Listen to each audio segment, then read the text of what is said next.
Iya, shalom saudara. Iya, puji Tuhan. Saya bersyukur sama Tuhan karena saudara adalah orang-orang yang luar biasa. Cuacanya sedang tidak mendukung. Sebenarnya mendukungnya cuaca ini itu di rumah ya, di rumah tarik selimut, hangat-hangatan gitu ya. Minum kopi, minum teh hangat. Ada singkong goreng ya. Iya, tapi saya percaya bahwa karena kerinduan kita sehingga kita bisa berkumpul bersama malam hari ini, kita bersama-sama berdoa. Mari kita akan sama-sama belajar firman Tuhan. Saya percaya firman Tuhan akan terus menjadi kekuatan kita. Mari kita buka Mazmur pasal 121. Mazmur pasal 121, kita baca ayat 1 sampai ayat yang kelima. Mazmur pasal 121 ayatnya yang pertama sampai ayat yang kelima. Ayat 1 sampai ayat 5. Oke, kalau sudah ketemu kita baca bergantian. Saya ayat 1, saudara ayat 2. Nanti ayat 5-nya kita baca sama-sama. Saya mulai ayat 1. Tuhan penjaga Israel. Nyanyian ziarah. Aku melayangkan mataku ke gunung-gunung, dari manakah akan datang pertolonganku? Pertolonganku ialah dari Tuhan yang menjadikan langit dan bumi. Ia tak akan membiarkan kakimu goyah, penjagamu tidak akan terlelap. Sesungguhnya tidak terlelap dan tidak tertidur penjaga Israel. Kita baca sama-sama ayat yang kelima. Tuhanlah penjagamu, Tuhanlah naunganmu di sebelah tangan kananmu. Amin. Ya, Bapak Ibu Saudara, kalau kita perhatikan ayat ini adalah Mazmur nyanyian ziarah. Kenapa disebut nyanyian ziarah? Karena waktu itu Daud ada di sebuah pertempuran. Karena ada di sebuah pertempuran jauh dari istana, jauh dari bait Allah, maka begitu rindunya Daud terhadap kehadiran Tuhan. Karena Bapak Ibu Saudara, waktu itu tanda kehadiran Tuhan atau simbol kehadiran Tuhan itu kan bait Allah ya. Bait Allah, di dalam bait Allah ada tabut perjanjian. Nah, tabut perjanjian itu adalah tanda kehadiran Allah. Jadi ketika orang Israel itu mau doa, mau sembahyang, maka kerinduan mereka atau hati mereka itu selalu ada di bait Allah. Hati mereka tertuju kepada bait Allah. Tetapi ada pandangan lain yang berkata bahwa enggak, jadi waktu itu Daud itu sedang ada di daerah lain, di negeri lain yang bukan Israel. Karena kalau kita lihat di dalam pengalamannya, perjalanannya Daud itu beberapa kali keluar dari Israel. Waktu dia kabur dari anaknya Absalom, waktu dia kabur dari Saul. Jadi Daud itu punya pengalaman beberapa kali keluar dari Israel, dan dia mengatakan bahwa betapa hatinya itu merindukan kehadiran Tuhan dalam hidupnya karena dia jauh dari Yerusalem, dia jauh dari bait Allah. Nah, waktu dia jauh dari bait Allah, Bapak Ibu Saudara, kalau kita lihat ayat 1 kalau kita baca, ayat 1 ini adalah sebuah kalimat yang sepertinya tidak ada harapan. Betul nggak Bapak Ibu? Ketika sang pemazmur berkata begini, aku melayangkan pandangku, melayangkan mataku ke gunung-gunung. Dari manakah akan datang pertolonganku? Jadi sepertinya ayat 1 ini adalah sebuah pertanyaan yang menggambarkan kehilangan harapan. Sepertinya tidak ada pertolongan. Sepertinya tidak ada yang menolong, tidak ada yang membantu, tidak ada yang memberikan jalan keluar, tidak ada yang memberikan solusi. Nah, Bapak Ibu Saudara, kenapa sang pemazmur itu menggunakan kata melayangkan mataku ke gunung-gunung? Gunung itu adalah lambang daripada kekuatan. Gunung itu adalah lambang kebesaran. Gunung itu adalah lambang keperkasaan. Makanya kalau kita lihat dalam berbagai tradisi atau di dalam berbagai cerita-cerita Bapak Ibu Saudara, orang itu biasanya cari kesaktian, cari ilmu, itu biasanya pergi bertapa kemana? Ke gunung, ke goa gitu ya. Cari wangsit, cari ilmu, cari kekayaan, itu biasanya identiknya orang bertapa ke Gunung Kawi, ke gunung mana gitu ya. Tetapi sang pemazmur itu mengajarkan kepada kita bahwa jangan pernah mengandalkan, jangan pernah mencari pertolongan dari apa yang ada di dalam dunia ini. Karena tidak ada sesuatu yang ada di dalam dunia ini yang bisa memberikan kita pertolongan. Ketika sang pemazmur melayangkan pandangnya ke gunung-gunung, tanda keperkasaan, tanda kekuatan, ternyata dia berkata bahwa dari semuanya itu tidak ada pertolongan. Tidak ada yang bisa memberikan pertolongan, tidak ada yang bisa memberikan jalan keluar terhadap masalah yang dihadapi, terhadap apapun yang dihadapi dalam hidupnya. Nah, maka Bapak Ibu Saudara, sebenarnya pelajaran pertama yang kita mau pelajari dari ayat-ayat yang kita sudah baca ini adalah jangan pernah mengandalkan sesuatu yang ada di dalam dunia ini. Entah itu manusia, entah itu kekuatan-kekuatan yang orang katakan bahwa kekuatan-kekuatan dunia. Jangan pernah mengandalkan, karena apapun yang ada di dalam dunia ini yang berupa ciptaan Tuhan, itu tidak akan pernah bisa memberikan kita pertolongan. Amin Bapak Ibu? Setuju ya? Bahwa tidak ada sesuatu yang ada di dalam dunia ini, manusia tidak akan pernah bisa menolong kita. Manusia itu tidak akan pernah bisa menolong. Kenapa? Manusia itu punya keterbatasannya sendiri-sendiri. Punya kelemahannya masing-masing. Punya persoalannya masing-masing, maka manusia nggak bisa diandalkan. Kuasa-kuasa kegelapan itu terbatas Bapak Ibu Saudara. Karena saya percaya bahwa yang maha kuasa, yang tidak terbatas itu hanya Tuhan. Yang tidak terbatas itu hanya Tuhan. Maka apapun yang diciptakan oleh Tuhan di dalam dunia ini itu punya kelemahannya masing-masing, maka nggak bisa diandalkan. Nah, selanjutnya Bapak Ibu Saudara, sang pemazmur itu memberikan kita jawaban bahwa pertolongan itu hanya datang daripada Tuhan. Ayat yang kedua. Pertolonganku ialah dari Tuhan yang menjadikan langit dan bumi. Jadi tidak ada sesuatu yang ada di dalam dunia ini yang berupa ciptaan atau apapun yang ada di dalam dunia ini yang bisa memberikan kita pertolongan kecuali Tuhan. Amin.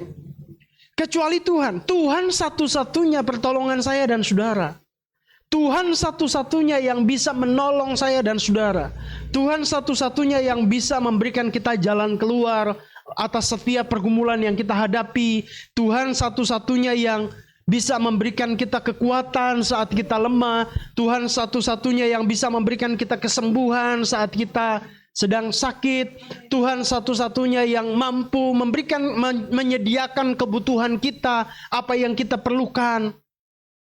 Maka Bapak Ibu Saudara, penekanannya sang pemazmur dalam ayat ini adalah andalkanlah Tuhan, percayalah kepada Tuhan, karena hanya Tuhan yang bisa menolong saya dan saudara.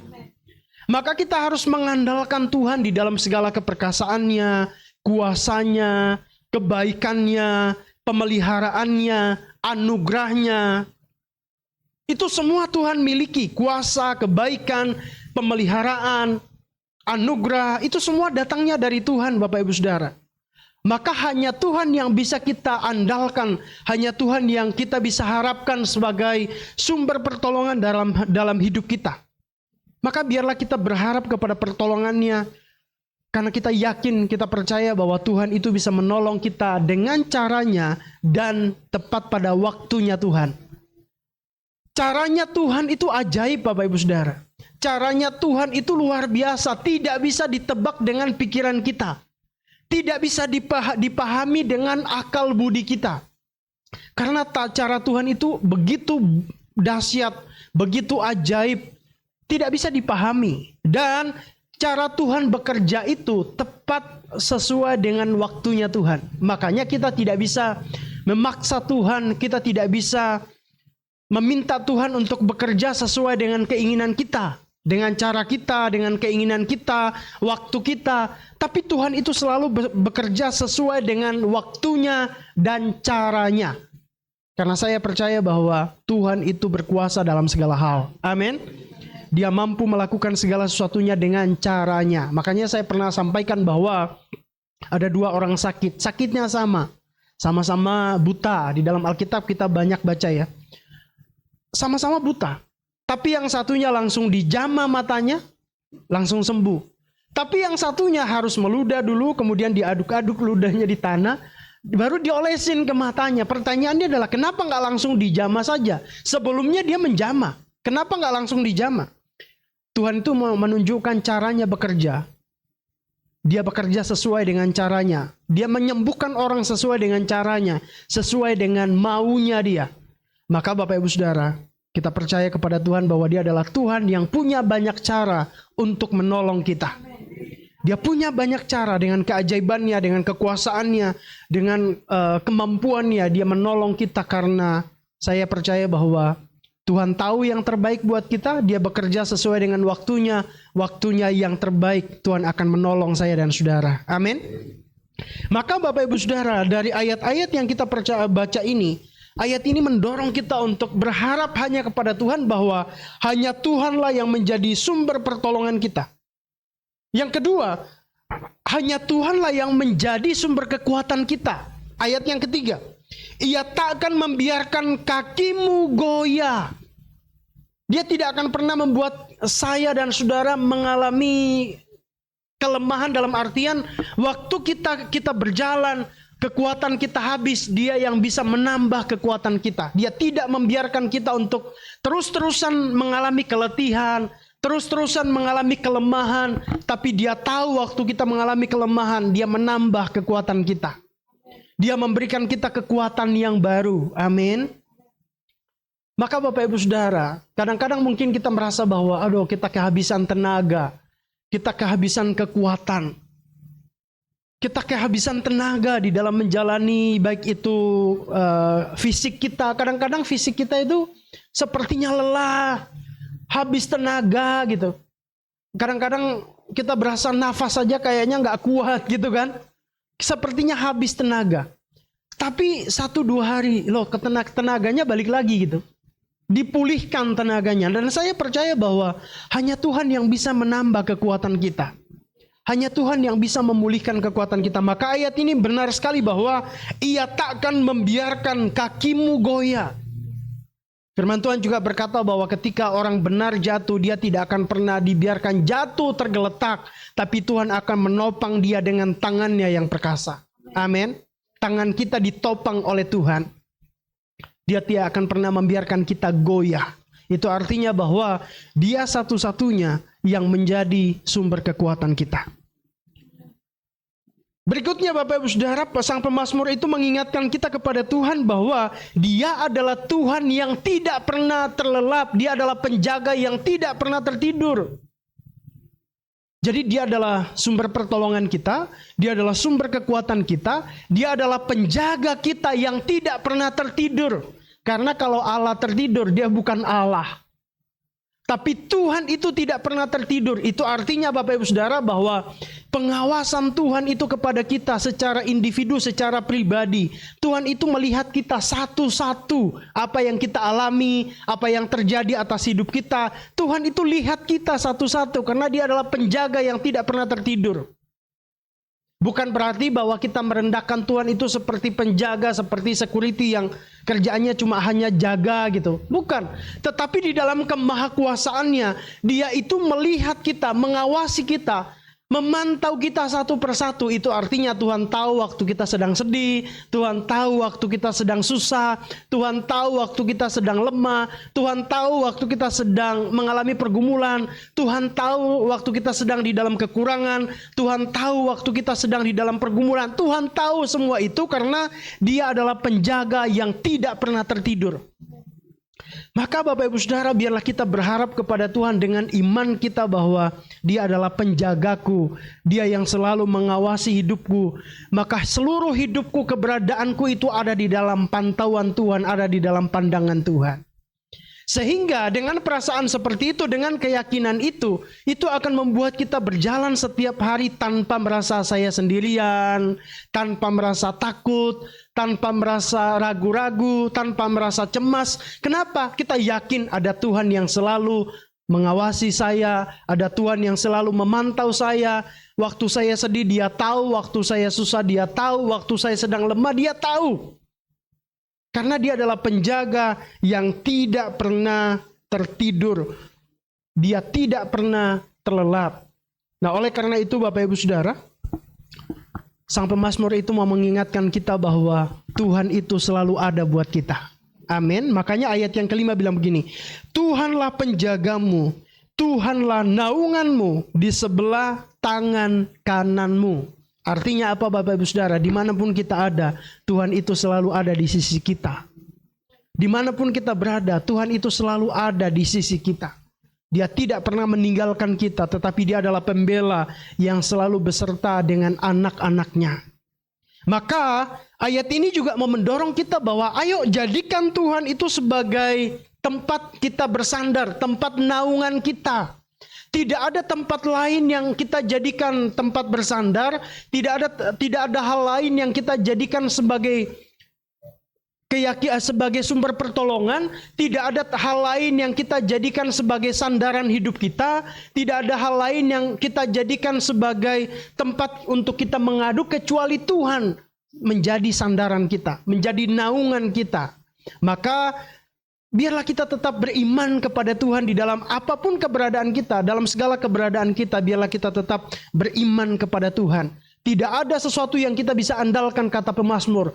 Mau kita lihat gunung merbabu yang begitu gagah, begitu megah Bapak Ibu Saudara. Merbabu itu megah loh saudara. Kalau kita ke Salatiga, dari Salatiga kita lihat ke atas, oh itu merbabu gagah, perkasa, tinggi. Tetapi merbabu tidak akan memberikan pertolongan. Apapun yang ada di dalam dunia ini tidak akan bisa memberikan pertolongan. Hanya Tuhan yang menjadi sumber pertolongan kita. Hanya Tuhan yang menjadi penjaga kita. Hanya Tuhan yang menjadi sumber kekuatan saya dan saudara. Maka biarlah kita tetap beriman kepada Tuhan. Tetap percaya kepada Tuhan bahwa Tuhanlah satu-satunya pertolonganku. Tuhanlah satu-satunya sumber kekuatanku. Tuhanlah satu-satunya yang menjaga hidupku. Dia ada di sisi kita, apapun yang kita alami, bagaimanapun perasaan kita hari ini, bagaimanapun pergumulan kita hari ini, Dia ada di sisi kita.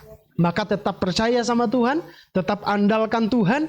Maka saya percaya bahwa bukti kesetiaan kita malam hari ini, kita tunjukkan kepada Tuhan bahwa hujan tidak menghalangi kita untuk berdoa. Amin.